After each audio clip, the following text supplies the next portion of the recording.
Pesquisa do Serviço de Proteção ao Crédito aponta que 46% das pessoas com dívidas no Brasil, né, afirma que não vai poder quitar essa pendência. O levantamento mostra que, em média, a soma das pendências ultrapassa os R$ 2.600. Para saber qual é a situação de endividamento que há aqui no Estado e como os empresários e consumidores observam essa situação, estão conosco o economista da Federação do Comércio do Rio Grande do Sul, Eduardo Starosta, e o economista e doutor em Economia do Desenvolvimento, Cássio Moreira. Sejam bem-vindos, boa noite. Boa noite. Bom, e você de casa pode participar, 99588-2374, quer dicas, quer perguntar alguma coisa para os nossos convidados? Mande pelo texto, o WhatsApp, esse é o aplicativo, 99588-2374. Bom, vamos começar. 46%, dá para dizer praticamente metade dos inadimplentes não acreditam que vão conseguir pagar a dívida nos próximos 3 meses. Por que o Brasil chegou nessa situação? A gente sempre fala do endividamento das famílias, em determinado momento há um pequeno recuo, depois um avanço. Qual é o grande problema? É a questão dos juros ou é a questão da educação voltada à economia, para que as pessoas possam consumir de forma consciente? Começa com o Eduardo. Bom, a questão é tudo isso junto, incluindo aí um contexto histórico. O que nós tivemos? Lá em 2003, 2004, resolveu-se fazer uma coisa, chamada democratização do crédito. Ou seja, antes vamos dizer, no século passado, qualquer um que tinha um Diners Club, um American Express, pô, era um luxo. Quem é que não tem hoje um Master Furreca aí, qualquer cartão de crédito? Virou uma popularização do crédito com prazos sem uma educação financeira para isso. Essa foi a primeira questão. E junto, não havendo essa educação financeira, nós temos no Brasil um fenômeno único no mundo, que é uma oligopolização do sistema financeiro. Em torno de 82%, 85% de todo o dinheiro depositado no país, girando no país, está em apenas 5 bancos. Isso aí nós já tratamos uma outra vez. Esses bancos, obviamente, eles vão pegar uma margem de lucro elevadíssima, além da cunha fiscal, dos altos tributos, enfim. Nós temos uma informação hoje, por exemplo, que uma margem média de operação de um banco privado ou de um banco público gira em torno de 34%. Na Argentina é 4%. No México é 8% e são os maiores. Imagina uma grande empresa ter uma margem bruta de 34%. Isso o varejo não consegue. O varejo consegue 5%, 6%. Então, toda essa conjunção de fatores, atração por falta de cultura financeira. As pessoas vão pagar o que entra no seu orçamento ou no seu salário, mas de pequena conta em pequena conta vai gerando um contão que não consegue mais pagar. O abuso, sim, nós podemos dizer, do sistema financeiro em cobrar juros escrochantes. 300% no cartão de crédito, 300% no cheque especial e também o dado que você mais falou agora, mais recente, quer dizer, as pessoas estão acreditando que não vão conseguir pagar as contas no curto prazo, se refere também a uma expectativa de incerteza em relação ao nosso futuro. A boa notícia que nós temos é o quê? Que apesar dessa expectativa negativa, eu acompanhei dados do Banco Central e vi que a taxa total de inadimplência no Rio Grande do Sul vem caindo, já está abaixo de 2,5% sobre todo o valor devido. Sim. E o outro dado importante é que o próprio SPC, que também é representado pela nossa FCDL aqui no Rio Grande do Sul, o próprio SPC, na pesquisa de julho, mostrou pela primeira vez em muitos meses que o número de pessoas que estão saindo do SPC é maior do que estão entrando. Sim. Bom, vamos pegar a palavra inadimplência que eu não coloquei aí, Cássio. Doutor, se a gente for imaginar, né, que existe também uma questão de círculo vicioso nessa questão de taxa alta de juros, tem uma relação com a inadimplência também. Se a gente for pensar, muitas vezes os bancos, ou até mesmo quem opera com crédito, vai dizer, olha, eu tenho uma taxa muito alta de inadimplência e eu tenho que repassar isso de alguma forma. Isso também acaba acontecendo e eleva os juros ou não? Também. primeiro lugar, eu só queria complementar, depois da ótima fala do Eduardo, né, só para fazer o contraponto em alguns pontos e concordar basicamente com a maioria das coisas que o Eduardo falou. A questão toda, a partir de 2003, 2004, a gente teve uma expansão considerável do crédito. Ela foi extremamente importante para alavancar a economia, até que lá por volta de 2013, 2014, a demanda cresceu, só que a oferta também tinha que começar a acompanhar, porque a gente chegou numa situação praticamente de pleno emprego, né? Mas a questão, que eu também concordo que falta uma questão de educação financeira, que poderia ser trabalhada nos colégios, né, de ensinar essa gurizada a administrar o seu dinheiro, etc. A gente tem uma outra questão também. A economia estava vindo bem, só que a instabilidade política... Esses dias, um tempo atrás, eu até fiz uma pesquisa, tentar entender quais eram as razões da crise que começou a partir de 2014, 2015, e dava para perceber que a formação bruta de capital fixo, que é um sinalizador do investimento, ela começa a cair a partir de junho de 2013, de forma consecutiva, mais de 8, 10 trimestres consecutivos. E o que a gente teve em junho de 2013? As manifestações de 2013. Sim. Se tu pegares os dados de pesquisa antes das manifestações de 2013, a antiga presidenta Dilma, ela teria sido reeleita em primeiro turno. E quase não se reelegeu. Se durasse mais 2 semanas, provavelmente teria perdido as eleições, né? Então, o que acontece? Essa instabilidade política que começou com as manifestações, alguns erros pontuais, né, da equipe econômica com a crise financeira, mas essa instabilidade política, ela foi se agravando de um ponto, ou seja, uma das coisas que vai afugentar o investimento vai ser o quê? A instabilidade. Sim. O empresário ele vai investir num ambiente seguro. Num ambiente que ele começa a ver cada vez mais incerteza, que nem diria Keynes, né, ele começa a meio que segurar e não investir, né? Então, isso vai fazer com que a economia brasileira ela comece a entrar numa crise enorme a partir de 2015, 2016, e isso faz com que as pessoas que estavam num padrão de consumo começam a perder os seus empregos. Sim. Né? O juro, não conseguem dar conta do juro alto, muito explicado também pelo que o Eduardo falou da questão do oligopólio, né, do sistema financeiro e do enorme spread bancário, e aí fez com que a economia mergulhasse numa grande crise. Sim. E a instabilidade política ainda continua. Né? Com a questão do impeachment, golpe, enfim, como cada um vê, isso fez com que aumentasse. Havia uma expectativa no mercado que a troca de governo fosse trazer uma estabilidade econômica no país, não trouxe.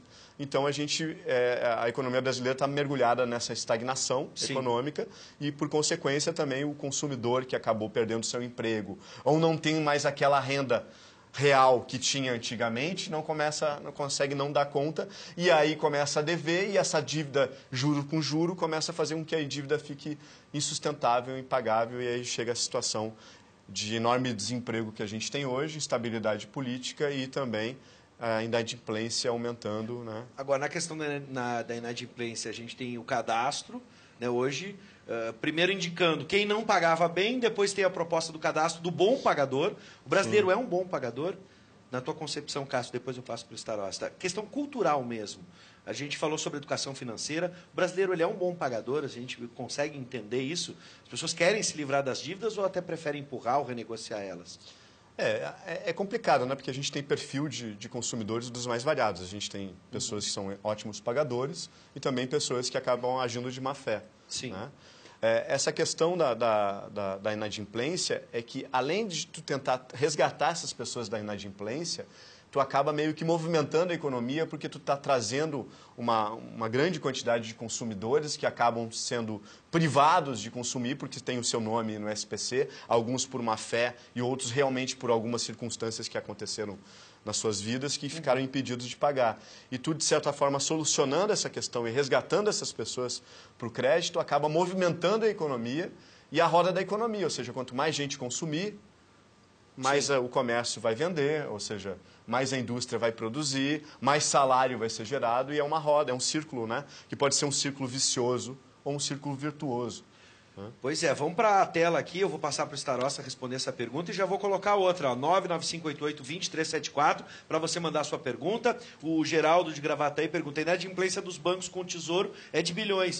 e é sempre perdoada. Por que não falam disso também? Seria caso de forçar a baixa de juros desses inadimplentes? Olha, a gente não pode definir essa inadimplência como inadimplência. O que os bancos fazem? Eles judicializam certos impostos que não são pagos. Isso aí é uma coisa de praxe até, então fica correndo no supim de instância em instância do judiciário e existe a lei brasileira assim complicada, é um elefante branco muitas vezes, que impede um encontro de contas mais eficaz. Então, eu diria o seguinte, ético ou justo não é. Por favor, Starosta, eu vou te pedir, tem um probleminha no microfone, para que a gente use este aí agora. Passou a latinha? Muito bem. O pirulito, como a gente chama aqui. Pirulito? Não sou chegado do pirulito. Não gosta? Não. Faz bem, olha. Mas, repito tudo? Por favor, repete tudo para a gente ter a noção. Questão dos bancos a gente estava tratando agora. Ok. O que acontece? Efetivamente, os bancos não podem ser considerados juridicamente inadimplentes. Eles têm, sim, vamos dizer, disputas com a Justiça, disputas com o governo federal. Eventualmente, o governo federal, o Banco Central, o Tesouro tem mais razão. Agora sim vamos voltar para a discussão. O Starosta estava falando sobre a questão da inadimplência e a relação com os bancos, por exemplo. Bom, só para esclarecer o telespectador, o problema foi no gogó de quem fala, não foi? Tá bom. Não são forças ocultas. Não são forças ocultas. Tá bom. Você estava falando mal de banco, aí eu não sei. Né? Não. O que acontece? O banco, ele vai ter pendengas jurídicas, vamos falar assim, com a União, com o Tesouro Nacional e com o Banco Central. Ele judicializa isso e isso aí fica tramitando durante muito tempo ao nível do judiciário. Não se configura inadimplência, mas sim, pode-se falar que várias vezes isso ocorre de uma maneira que gera um prejuízo para o país. Sim. Sem dúvida nenhuma. Bom, vamos nessa questão também, por exemplo, já que a gente judicializou, e é algo que não me surpreende no Brasil, né, a gente cair na justiça para falar de algumas questões. Qual a solução para quem está inadimplente? É discutir ou renegociar lá na justiça, por exemplo, um acordo entre as partes? É procurar, por exemplo, com quem está, o credor, né, com quem está devendo, e tentar já renegociar direto? O que vocês enxergam hoje como a melhor alternativa? Né? A gente está vendo até a movimentação dos próprios cartões de crédito remontando o seu processo de cobrança, saindo do rotativo e propondo, por exemplo, o parcelamento. O que vocês enxergam hoje? Qual a melhor saída? Pode ser, Cássio, fica à vontade. Com certeza eu acho que a melhor solução é tu procurar primeiro o credor, né, de tentar conversar com ele e, em última instância, a questão da judicialização. Mas a questão toda que eu queria trazer é que é uma questão muito mais macroeconômica por trás, né? E até a gente vê muitas vezes alguns candidatos tudo falando dessa questão de, né, SPC e tal, e eu queria meio que fazer um comentário em relação a isso. Sim. Embora a questão possa ser pontual e microeconômica, no sentido do devedor buscar o credor e tentar renegociar a sua dívida, a questão toda é que existe um problema de uma crise no país, que a economia está voltando a crescer, mas muito lentamente, sem saber se esse crescimento ele vai se manter. A questão toda é que tem que ter soluções um pouco de níveis mais macroeconômicas para tentar ajudar essas pessoas. E esse tempo eu via toda a polêmica da questão do SPC, né, de tirar as pessoas do SPC, etc. E eu vou te confessar, eu achei uma ideia genial. Por quê? Porque ela ataca o problema no sentido de fomentar a demanda, fazendo com que essas pessoas que acabaram tendo suas dívidas explosivas por causa da questão do juro, principalmente, possam voltar ao mercado e acabar a consumir. Sim. Então, eu acho que isso era uma coisa até que, se tu quiser, depois eu posso detalhar um pouco melhor, explicar um pouco essa proposta que acabou sendo... Depois eu vi que mais outros candidatos também acabaram Começou tocando com o Ciro Gomes, assunto. foi o primeiro a tocar no assunto. Mas assim, posso falar aqui agora? Vamos fazer o seguinte, antes de eu quero a palavra do Eduardo, e aí depois a gente vai para a tela e volta nessa questão. Okay. Eduardo, como a gente pode resolver isso a curto prazo, por exemplo? Eu concordo com o meu colega que, inicialmente, a melhor forma é negociar. É ter dinheiro na mão, tá, e partir para uma negociação com queda de juros. Tá? Mas o pior dos mundos é fechar os olhos para a dívida, porque daí é um crédito, é um poder de consumo futuro que pode ser saudável e não se recupera mais. O crédito é feito para ser usado de maneira inteligente, para construir a vida, não para comprar qualquer coisinha que queira naquele momento.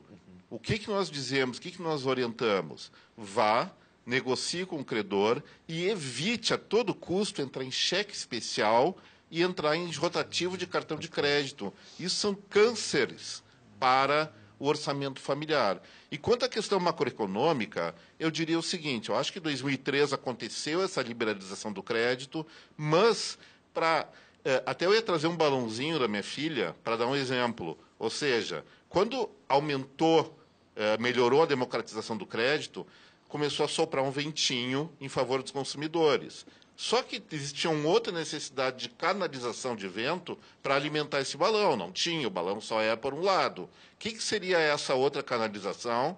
Seria a questão da produção brasileira. Nós tivemos uma sorte de um cenário internacional favorável para produtos agrícolas, carne, soja, enfim, mas nós observamos também o quê? Que uma valorização do real, que nós tratamos esses dias aqui, e outros fatores fizeram com que o setor produtivo, especialmente a indústria, se encolhesse. Então, se gerou uma forte limitação de geração de renda. Para resolver o problema do inadimplente, que está associado não só à inadimplência em si, mas à questão de falta de empregabilidade da economia, nós temos que buscar formas de ativar a economia novamente. Ativar investimento, como ele falou, de formas criativas e não fazer mais o mesmo. Bom, tem pergunta aqui, 99588-2374, pelo WhatsApp. Ivanir Predebon Júnior. Esse pagamento, entre aspas, da inadimplência dos que estão no SPC, por parte do Estado, não poderia ser uma solução paliativa? Ou seja, não seria melhor, concomitantemente, reeducar a população na questão financeira?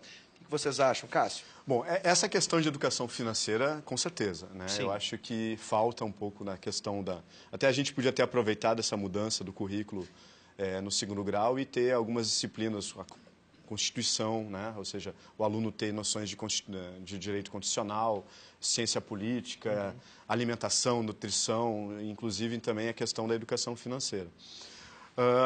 A questão toda é que, na verdade, essa proposta que surgiu não é que o Estado pagaria a dívida das pessoas. Eu vou usar uma metáfora para ser bem didático e explicar para o nosso telespectador de casa. Tá? Imagina o seguinte, você pegou uma dívida de R$100 e aí, ao passar do tempo, tu acabou ficando desempregado pela questão da crise, etc., e não conseguiu pagar essa dívida de R$100. E essa dívida caiu num desses juros que o Eduardo comentou, e essa dívida de R$100 passou para 1.000. E tu não consegue pagar essa dívida de 1.000. Mesmo que daqui a pouco lá o banco te convide para renegociar, ele vai querer que tu pague 500 à vista, mas tu não tem condições de pagar 500 à vista. Então, qual é a proposta que está por trás dessa questão do SPC?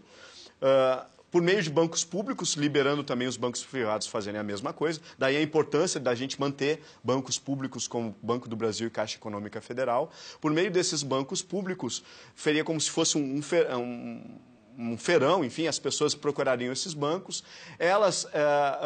Esse banco ia renegociar essa dívida, ou seja, ia propor um pagamento dessa dívida e aí ia propor para o banco privado o seguinte, olha... ele te deve 1.000, ele pegou 100, ele te deve 1.000. Eu não vou te dar 1.000, mas eu vou te dar 300.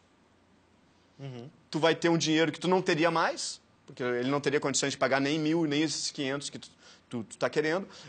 Mas pelo menos do 100 tu vai ganhar 300, e uma boa parte desse valor é por causa do juro sobre o juro. Sim.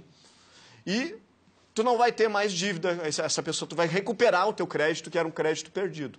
E já o banco público vai ganhar também, porque ele vai pegar um empréstimo, ele vai pagar R$300 para o banco e vai pegar um dinheiro e vai cobrar tipo 350, 400 da pessoa, e essa pessoa ela vai pagar o banco público. Sim. Então o banco público vai ganhar dinheiro com juro bem menor, o banco privado vai, de certa forma, recuperar uma parte do seu crédito perdido. E, principalmente, a sociedade toda vai ganhar, porque essas pessoas... Claro que aí foi importante, um desses candidatos ele deixou claro que era a partir do dia tal.